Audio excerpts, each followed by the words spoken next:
Myles Tanenbaum. Developer, entrepreneur, philanthropist.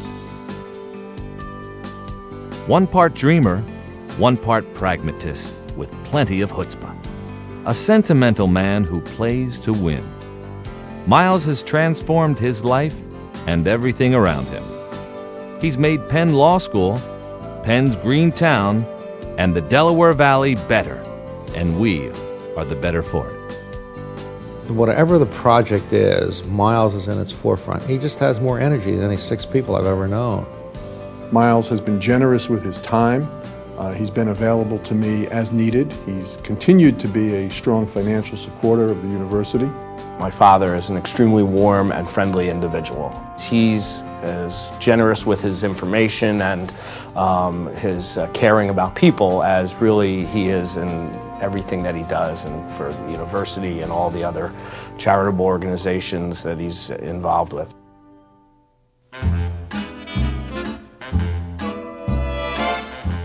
Born in 1930, the son of Gene and Bennett, Myles grew up in Astoria, Queens during the Depression.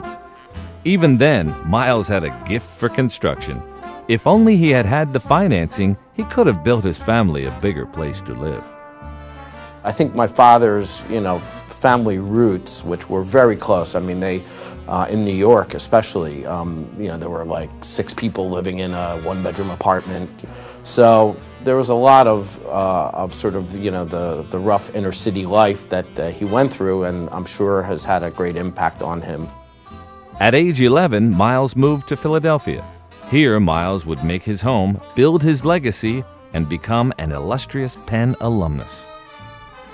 Myles learned the value of hard work at an early age as a supermarket cashier. When he wasn't bagging groceries, Myles excelled as a student at Central High School. Myles relished athletic competition, albeit at a school better suited for the GE Bowl than the Super Bowl. Central High School was a great place for academic achievement, but it wasn't the best place in the world for great student athletes. So we all played, we played more than we played well. From Central High, Myles went on to Wharton. At Wharton, Myles learned business principles, but at Penn Law School, he learned something more valuable: how to think analytically. After graduating in 1957, Myles became a star tax attorney.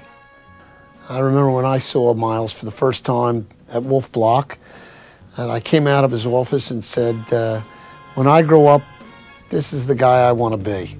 I want to be just like Myles, and I'm still trying. Jump ahead to the suburban growth of the 1970s.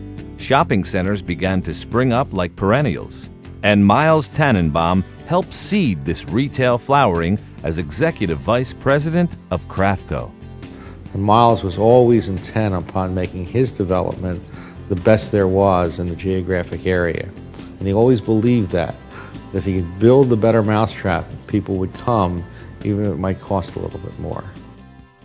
In more than a decade at Craftco, Myles built malls, more than 10 million square feet of malls, throughout the region. The grandest of them all was the King of Prussia Mall Complex. At one time, it was the largest mall in America. It remains a destination spot and one of Myles' landmark achievements.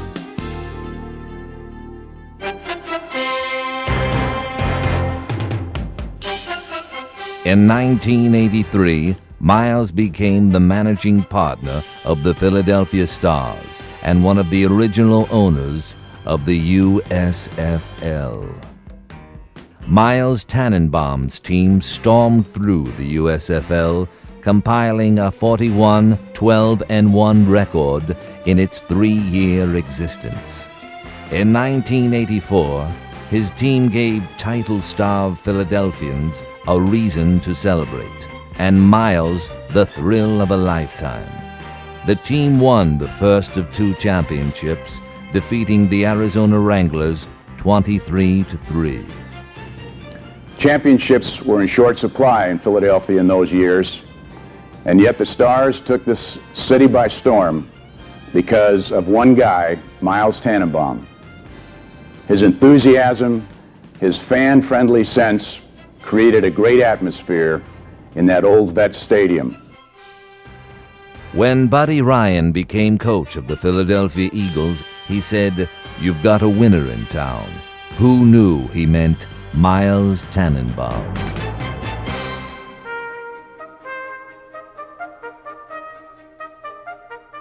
Myles had a winning record at Penn Law, too.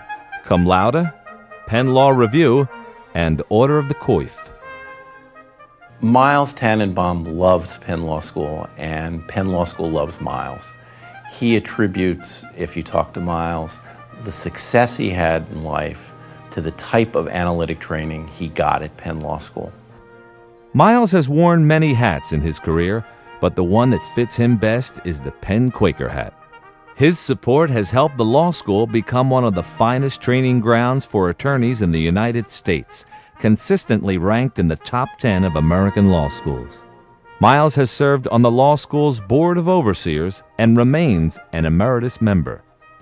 When we prepare for Boards of Overseers meetings, I can always be sure that there'll be a series of very thoughtful questions at each meeting pointing out this aspect or that aspect of the operation of the university that perhaps only Myles and one or two other people are fully aware of.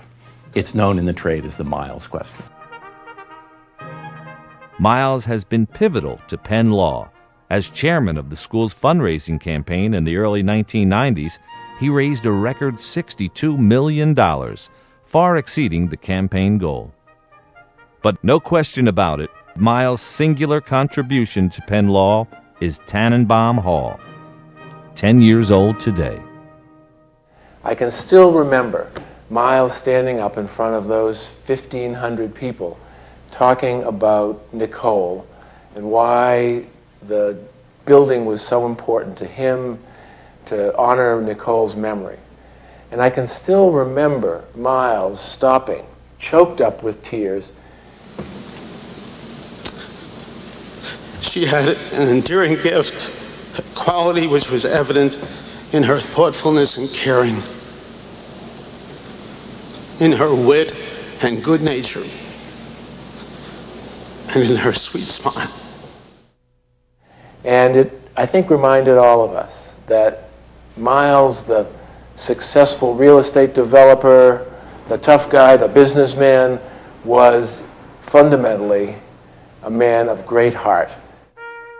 As the first major addition in 30 years, Tanenbaum Hall heralded a new age at the law school. Tanenbaum Hall was one of the first places that I saw when I came to visit the law school, and it really made a measurable impact on my decision to attend as a full-time law student. If I wanted to immerse myself in the hustle and bustle of just conversations going left and right, I went to the clock. If I want to study, I go up to the library, which is a phenomenal, phenomenal space. Biddle Law Library is an essential part of what makes Penn a great law school. I use it almost every day to study, to do research, to connect to the internet. I'm very grateful for Biddle Law Library. It's been a central part of my experience here at Penn Law, and I can't imagine my experience here without it. If Myles had done nothing more than spearhead Tanenbaum Hall, he would be remembered as integral to the law school's evolution. But he has done so much more for the law school and for Penn, earning him, in 2000, the University of Pennsylvania Alumni Award of Merit. Myles, congratulations on this great occasion. There's so many ways that we can celebrate your contribution to the university and so many things we can talk about. Your great efforts at the law school, your efforts at the medical school, your incredible and indelible impact on the facilities and physical expansion of this campus are really without peer. So despite all your busy business success, you always had time for Penn, and we thank you. Congratulations tonight on celebrating the 10th anniversary of the dedication of Tanenbaum Hall, such a terrific addition to the law school and, of course, to the entire university. We celebrate you. Myles Tanenbaum, developer, entrepreneur, philanthropist, family man. He's really the ultimate patriot. He is, without much question, the most persistent man I have ever met in my life.